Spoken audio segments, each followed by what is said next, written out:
Thank you for the kind introduction. I also want to thank Dr. Megha for inviting me to be part of this discussion on South Asia. In fact, I decided to speak on migration in South Asia during COVID-19 because that's what I'm going to speak to you today. Of course, migration is probably very hot after COVID-19. We know that we have seen it our own eyes. But I am going to mostly focus on international migration. I'm not going to talk about internal migration. Of course, some of the points which I am going to tell probably will be applicable to both internal and international migrants. Now, when we talk about migration as a subject, unfortunately, there is no good database available on migration, either internal or international migration, because many countries, for example, India used to conduct census every 10 years, which used to give some data on internal migration. Now the census was not conducted last year in the name of COVID-19, but we are conducting elections, but we don't want to conduct census. That indicates that how much importance we give for database. I think that's also talks about the country's importance of collecting data for preparing policies in this country. I think that's very important. That is true with most of the countries in South Asia.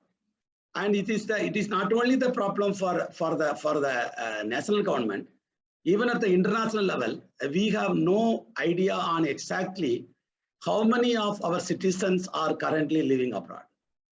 When I talk about international migrants, we have two types of international migrants. When we talk about one is we have migrants who are still holding Indian passports. We call them immigrants. That means either Indians or Pakistanis or Bangladeshis born there, and currently they are still holding their country's passport and working anywhere in the world. We call them immigrants. I think this is something very, very important for our discussion.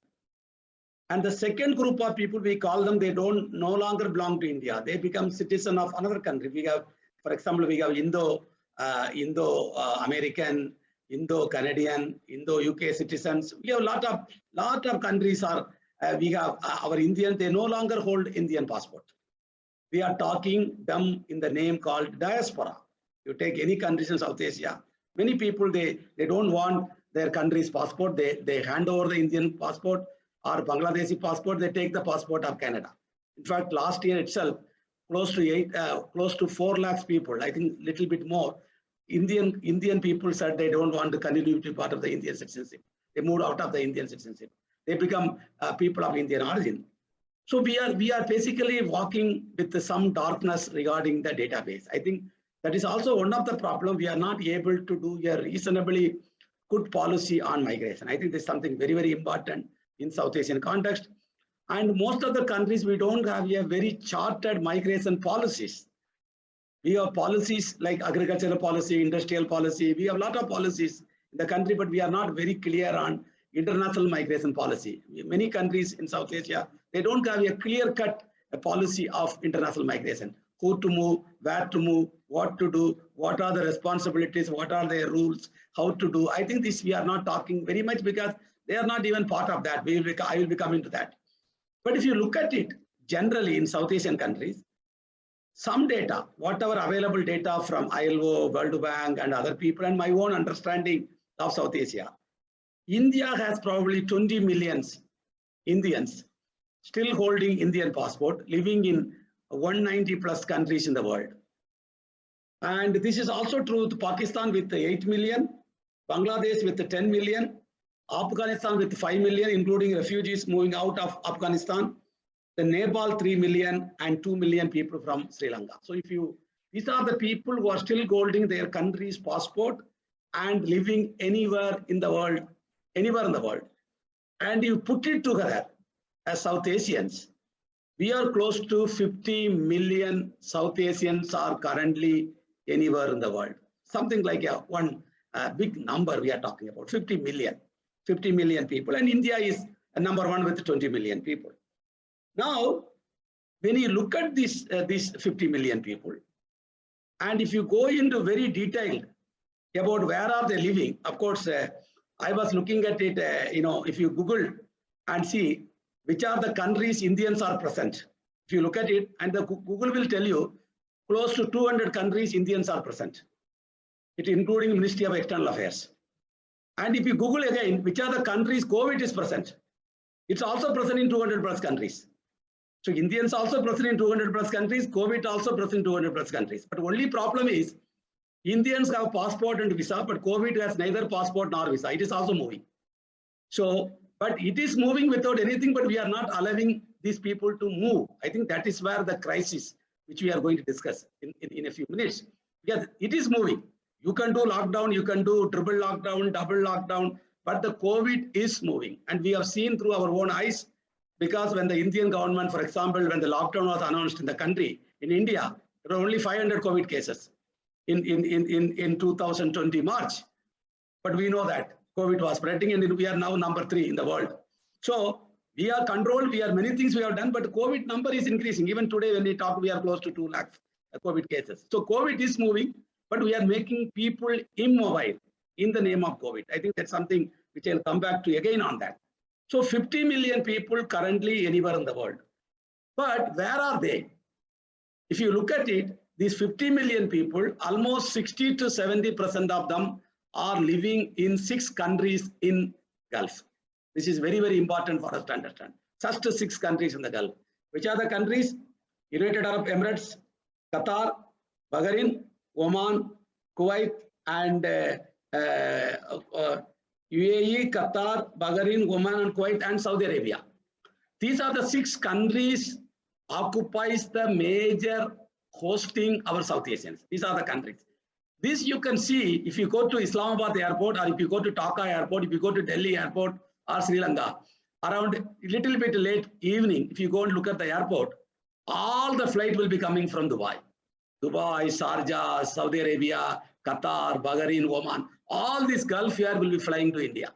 I think that itself indicates we have more flights from all these countries to the Gulf countries. So almost, for example, India, 50% of them are in the Gulf countries. In Kerala, where I hail from, 90% of the Keralites are in the Gulf countries. India, 50%, but 90% of the Keralites are in the Gulf countries. And you can look at it, but Gulf is a predominantly thinking that, and India, not only India, all these countries also receives huge remittances. India is number 1 with $83 billion, even during the COVID-19.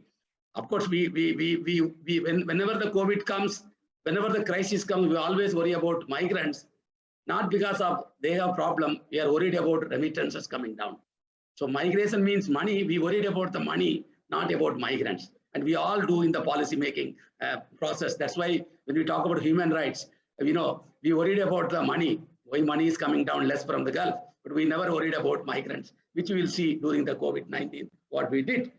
So South Asia is a block, 50 million people, and almost I will put 50 to 60% of the people are living in the Gulf countries. This is the second point, very, very important. But unfortunately, all the South Asian countries will not collaborate on international migration, because we treat ourselves as competitors in the international migration. I think that's something which all of us should look at it, because we are treating migrants as what I call them, we are all competitors. India and Pakistan, Bangladesh, Sri Lanka, Nepal, we all compete to place our people in the Gulf countries. So we are all competing between each other, and we cut our wages. For example, if somebody is offering a housemate for $300, other country will say we are ready to offer housemates for $200. Somebody will say even $100. So because we are not united, unfortunately, what happened is that we are being exploited so much in the Gulf countries. So much exploitation is happening because we are not united. I think this is reflected. Even we have what is called the South Asian Association of Regional Development. We are in the SAARC countries. In SAARC countries, we never discuss international migration. It's like we don't want to touch that. It is like a very hot, we don't want to touch that. Like 1 point, it is normally in the 1.5 in the SAARC program, because migration is something which we don't want to discuss. Either internal migration between India and between South-South, for example, Bangladesh to India, or India-Bangladesh migration, we never discuss. Or Pakistan, India, we always talk something, trade, these thing, that thing, but we never discuss about mobility within South Asia and mobility outside South Asia. We are not very much opened up how important the mobility for human development, how important mobility can bring lot of changes, including peace among the South Asian countries. We normally don't discuss that in the SAARC, and we also fight in the SAARC. We know that. I think it's something we are not united to take the international migrants as one group. And this I want to compare.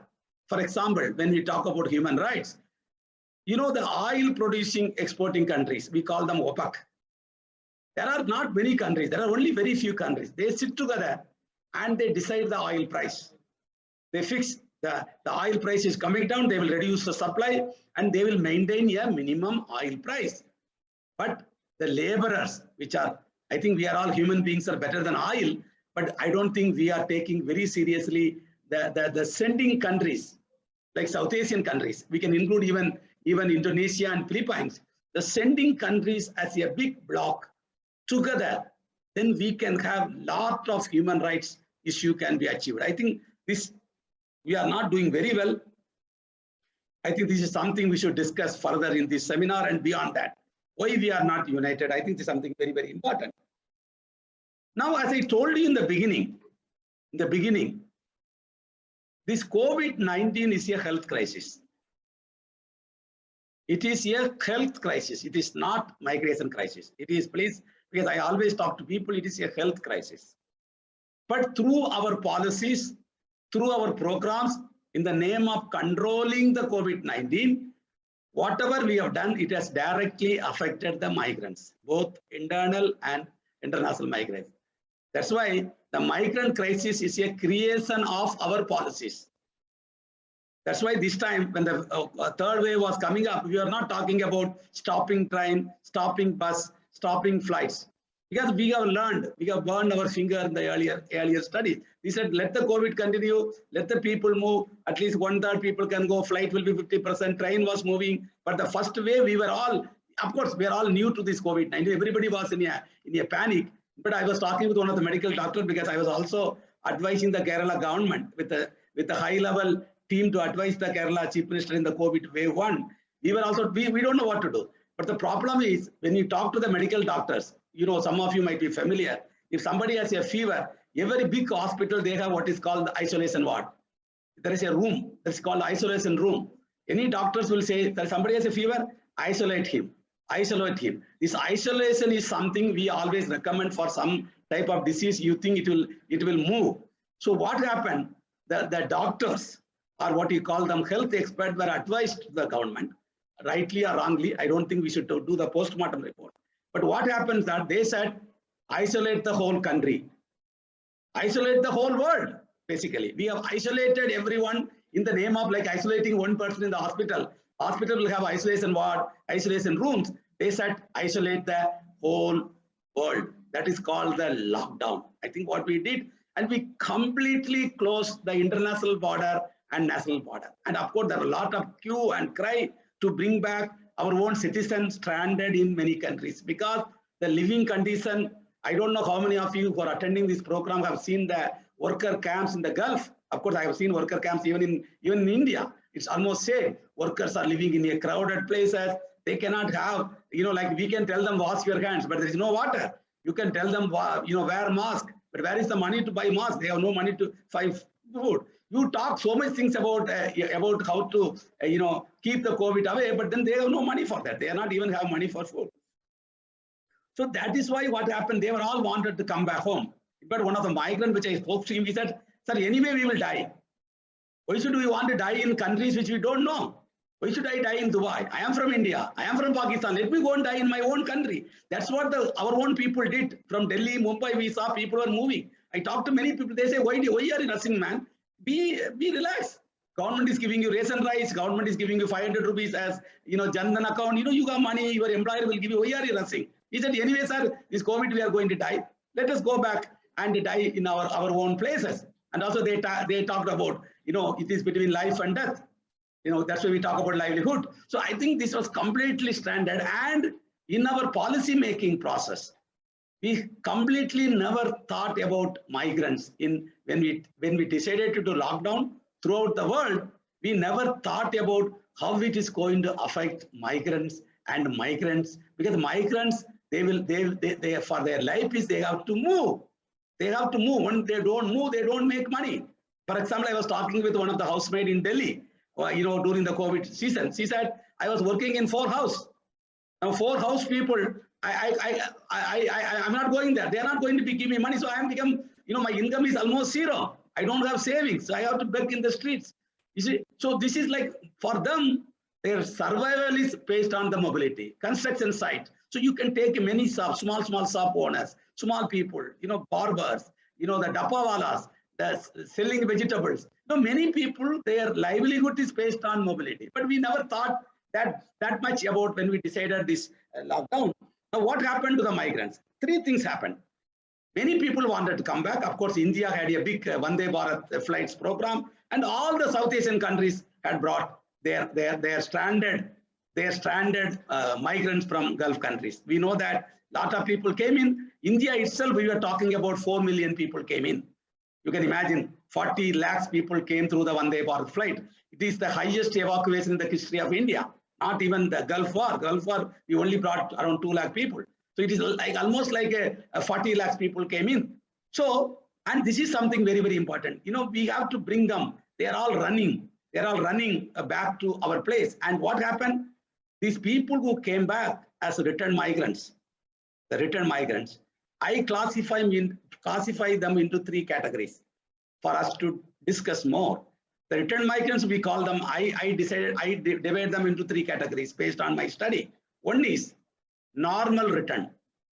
Because returned migrants is a normal phenomenon. If you go to Gulf, you have to return. If you go to America, you may get green card or white card or blue card or a yellow card. I don't know. But if you go to Gulf, they will give you the labor card and they will send you back. Even dead people are not allowed to be buried in the Gulf countries. Dead bodies will come after 1 month, after 2 months, after 3 months. I have seen dead bodies coming after 6 months in India.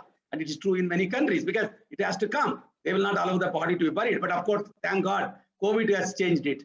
So around 2,000 people from India died in COVID. Many of them buried there. So COVID has given equality for them. I think COVID also brought some good things for us to learn from COVID-19. So these people have to come back. So return migration is not something new for us.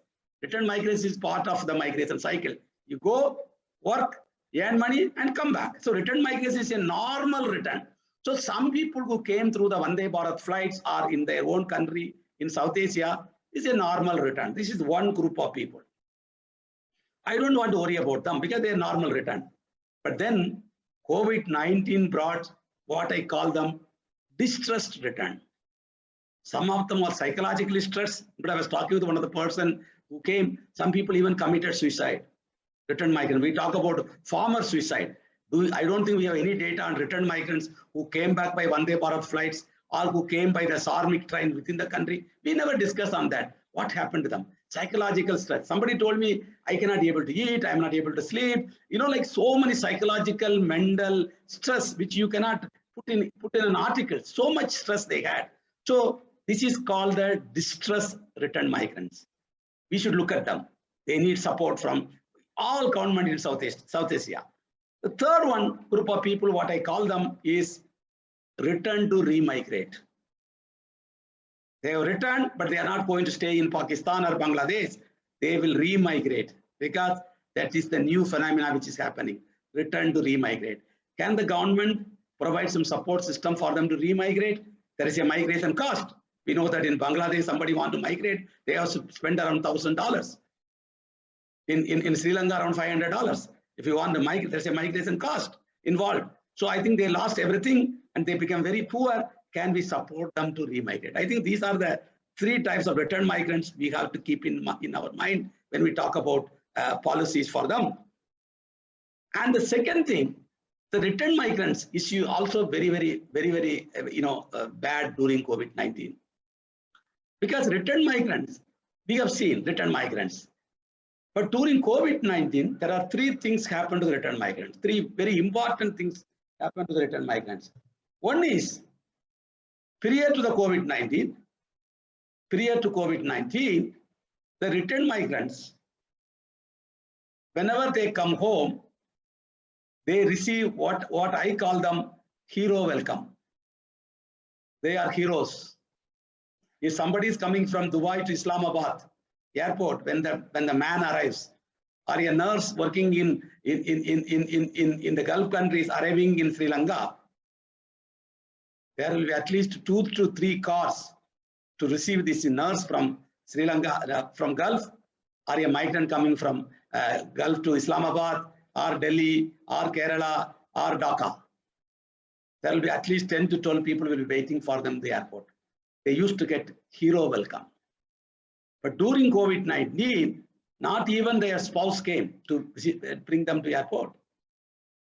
They came alone, nobody was in the airport to receive them because of COVID. And they were put in the quarantine center. And some people were highly distressed. And due to COVID, they were once upon a time prior to COVID-19, they were heroes. After COVID, when they came back home, they become zeros. They are like a zero, nothing. They are not, they are like an unwanted migrants in their own house, in their own village, in their own household.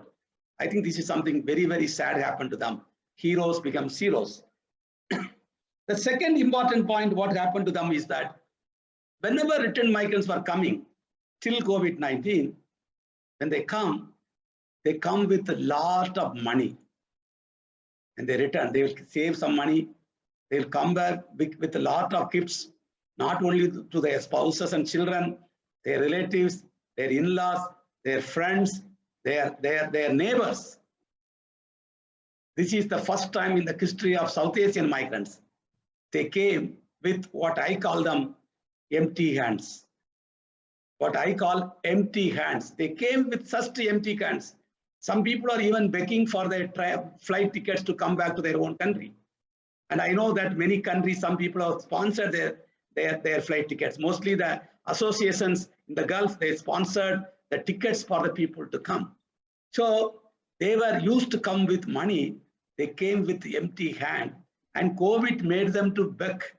They become beggars for their own tickets. So you can imagine these people flight was that. They become zeros. They came with empty hands. They were begging for their own flight tickets. The third one, which is something very, very sad, many migrants felt, we also made them some type of stigma regarding migrants and migration. Anybody coming from Gulf, we treated them as the carriers of COVID-19. A stigma. It's like somebody is coming from Dubai. You said possibility of COVID is very high. Somebody is coming from. I think that we created both internal and international migration. And that also created a lot of human rights violation. They were treated in a very bad way. Some people are staying there. So there is a stigma being created on the migrant. I think that is also we did. 3 things: heroes to zeros, empty hands, and the third one's the stigma regarding migrants. And we know nothing about returned migrants. I did a study based on 2,000 returned migrants who came by the Vande Bharat flights in Kerala. 2,000 returned migrants. I don't think there are many studies being conducted in South Asia on understanding the flight of returned migrants. Returned migrants, what happened to them? And my study clearly indicate half of them in Kerala, I don't know, imagine in some other states, half of them lost their jobs. That company has terminated their jobs. Half of them lost their jobs due to COVID-19. And half of them have not received salaries for their hard-earned work. They are being cheated. In fact, I was telling them they are being cheated in the Gulf countries. It's like a daylight robbery by the big employers of the poor migrants. I think this is the study based on the study which is conducted by us, and it is available in the website. We can also share the study. So what happened? They lost salaries, they lost employment. I think this is something we should pick it up, how to get their money back. It is because it is not a black money. We are not talking to bring the black money back. We are talking about bringing our hard-earned, low-skilled migrants who are earned, something like $300, $400 per month. And they are not paid salary for 5 months. You are talking about $1,500. And if you imagine 10,000 people could not get salary, can you imagine how many people?